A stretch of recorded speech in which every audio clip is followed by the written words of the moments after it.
Good morning and welcome to another edition of Conversations with Paul Brown. Our guest today is an old friend, Kathryn Smith, and she's now written her fourth book.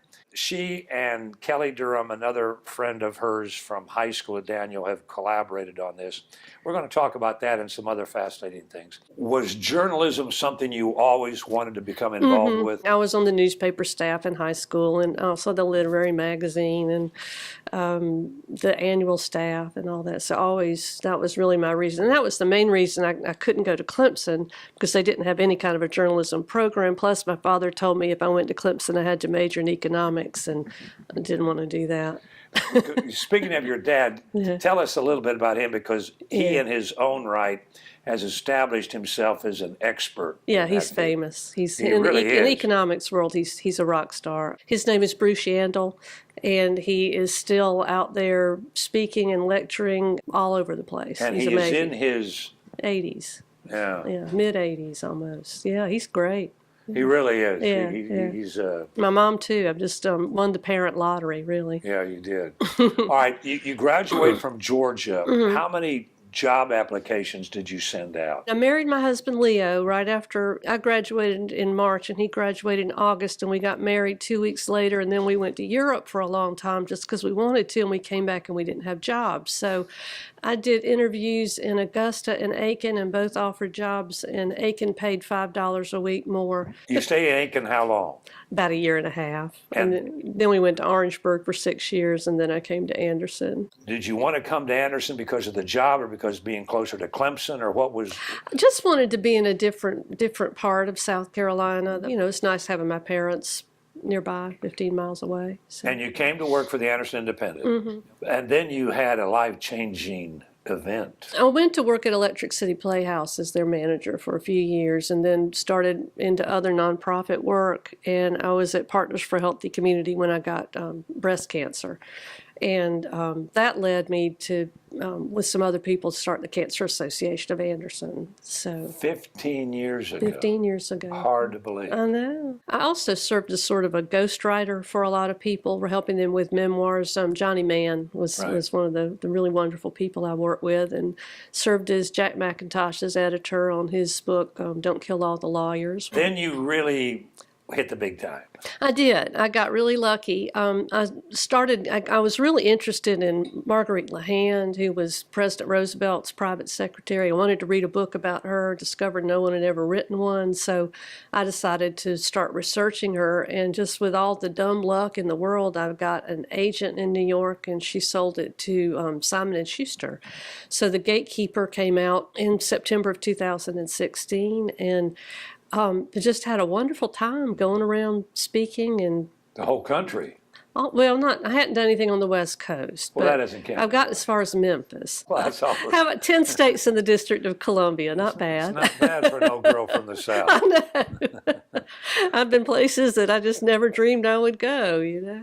I got to play pool at the same table where Mark Twain played at the Cosmos Club in Washington. That was the coolest thing. Before we go to break, swap microphones, and let's introduce our audience to Kelly Durham. Kelly, you have roots in Clemson too. You and Kathryn went to Daniel High School together. We did. What were some of your fond memories of that experience? Well, I had great memories of Daniel, but I have to confess that Kathryn and I were not in the same class, and my recollection of Kathryn is that we were both called to the principal's office on the same day, and Kathryn was called in because she had won some writing competition and some writing award. I was called in for other reasons that we won't go into. Oh, no.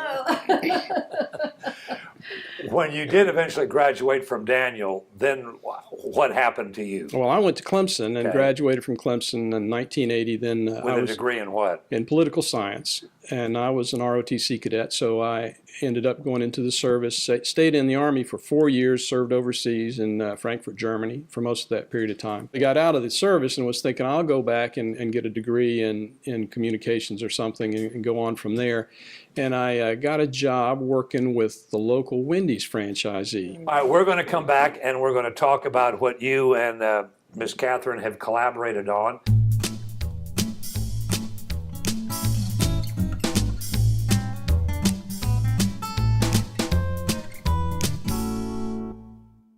Welcome back to Conversations with Paul Brown. Kelly Durham is our guest. Before we went to break, I meant to ask you, you are a writer in your own right. Yes. You've written how many books? I've written 8 books, and all of them are fiction. Unlike Kathryn, who's done some real writing. This is fiction. But I started about 2008, and most of my books are revolve around World War II or some aspect of that war. Your first one was what? It was called The War Widow, and it was set at the Nuremberg trials, which followed the war, and it follows a young army officer there and his exploits, if you will. These are self-published, and tell me what that means. That means I don't have a traditional publisher that I've gone online as an ebook initially, but then eventually as paperbacks also. But these days, anybody can publish a book. And there are a lot of them out there now. So there's a proliferation of self-published work. Some of it's pretty good. Some of it's not. Mine's really good. And you can also dictate how much you spend on the books, so you're not obligated to buy boxes and boxes. That's of them. right. Explain that to our listeners. Yeah, these things are the paperbacks are literally print on demand. So you can order 100 books or you can order 1. And it's amazing to me the technology involved. I don't understand it, but I can order a book and have it within a week. You know, you pay a fraction of the cost that you would pay for a book published by a traditional publisher because there's just not much overhead, none at all, really. The idea for the collaboration with you and Kathryn on Shirley Temple is Missing started with whom? Kathryn. Okay. Yeah. Did it really? Yeah. Well, tell us what went into this and what happened. Okay. Well, I've got to backtrack a little bit about how Kelly and I actually got to be, friends and collaborators. He came and spoke to my mother's book club maybe about 4 years ago, and he had brought his book, Berlin Calling. And my mother read it and loved it and loaned me her copy. She said, Kelly is a really good writer, but he needs help with his punctuation. I sent him an email and said, I loved your book, but why don't you hire me to edit your books because you need an editor? And a lot of people do. There are a lot of people who are great writers who just have problems with punctuation. So he liked what I'd done on that, and I continued to do that with his other books. And, I love these World War II thrillers. That's a real interest of mine as well. And I thought his books were terrific. And then he started writing this series about a fictitious movie theater in the post-war period during the golden age of Hollywood. After I finished The Gatekeeper and it had come out in paperback, I just didn't want to let Missy Lehand go. And I had this idea about a kidnapping caper involving Shirley Temple, because Missy had met Shirley Temple at 20th Century Fox in 1935 and had their pictures made together. And I just thought, wouldn't it be fun to write a novel about this? So I called Kelly up and said, hey, let's have lunch one day in Anderson. I've got an idea I want to run by you. And I just said, this is kind of the sketch of this idea that Missy helps, Shirley Temple gets kidnapped and then Missy helps to find her. And he said, that sounds like fun. So over 2.5 months, we wrote this book almost entirely by email. Really? Yeah. We had one other face-to-face meeting to say, kind of figure out where are we in the plot. And otherwise, we did it all by email. Kelly, what was your reaction when she threw this idea your way? Well, I thought it was a great idea, and it appealed to me, Paul, because Kathryn's an historian. Right. I mean, she's delved into and researched these folks, so she gets the history part. And you can find things out there that are entertaining but have no real connection with history. They'll pretend to be historical fiction, but they're unrealistic, inaccurate, and so forth. Well, I knew that working with Kathryn, that wouldn't be the case, and accuracy is important to me. And so this sounded like a lot of fun, and I said, well, what's the idea? And she says, well, Shirley Temple gets kidnapped off a train. And I said, off a train? How do you do that? And she said, well, you'll figure it out. and so that's what we did. We would start working on it, and we would figure it out a little bit at a time, and then I would bounce an idea off of her, and she'd come back with another idea, and we'd go in that direction. And we just had a lot of fun. It's fun to write, and it was really fun to write collaboratively with Kathryn. And you had somebody who could spell and do punctuation. Yes. Yeah. Yes, believe me, that's not to be underestimated. Yeah. Just as Kathryn carried over Missy from her other book, I carried over one of my characters from a series that Kathryn mentioned, I call it the Pacific Pictures series, she happens to be a Hollywood gossip columnist named Joan Roswell, who's a little bit of a witch and who's very self-centered and who's a lot of fun to write, as you can imagine. And she adds a lot of color to this little tale that we So she got involved. She did. Not always in a helpful way, but she got involved. Joan is the bad girl in this story. And what I love about it is the Pacific Pictures series begins in 1946. Yes. Well, this is 10 years earlier. Okay. So Joan is a failed actress at this point who's trying to make it into newspaper publishing. So she's desperate for a story. And so she gets pulled into it.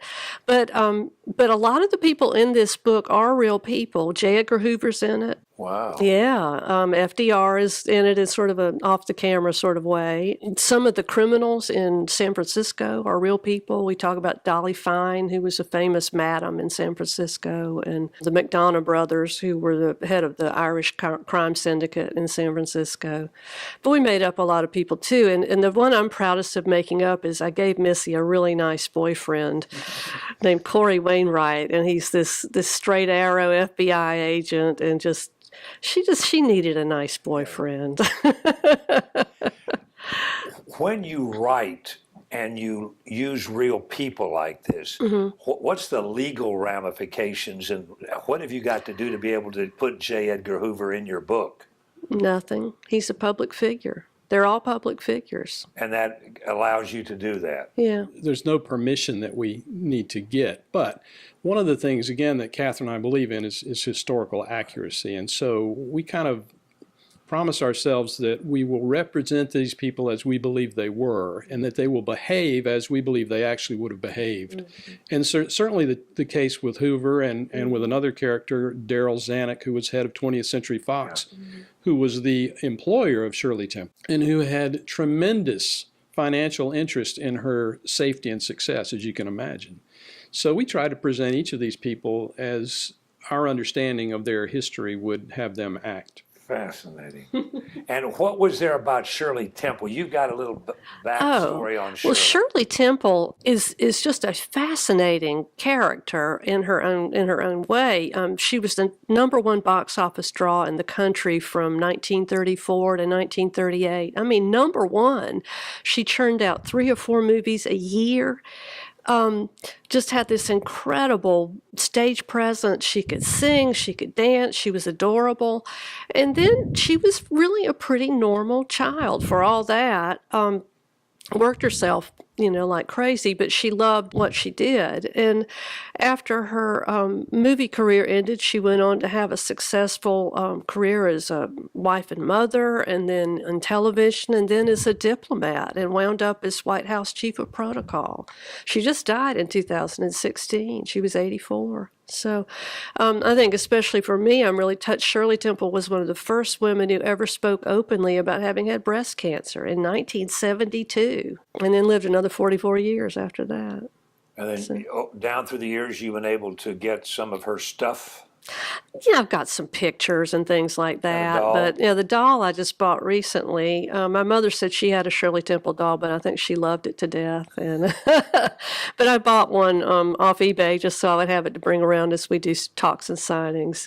But Shirley Temple has still got a huge following. There are all these Facebook pages for Shirley Temple collectors, and it's crazy. It's a whole subculture. The book has been available. It's available and will be forever, I guess, as an ebook on Amazon. But we were also having paperback editions, and it's going to be carried locally by the museum store, McDowell's Emporium.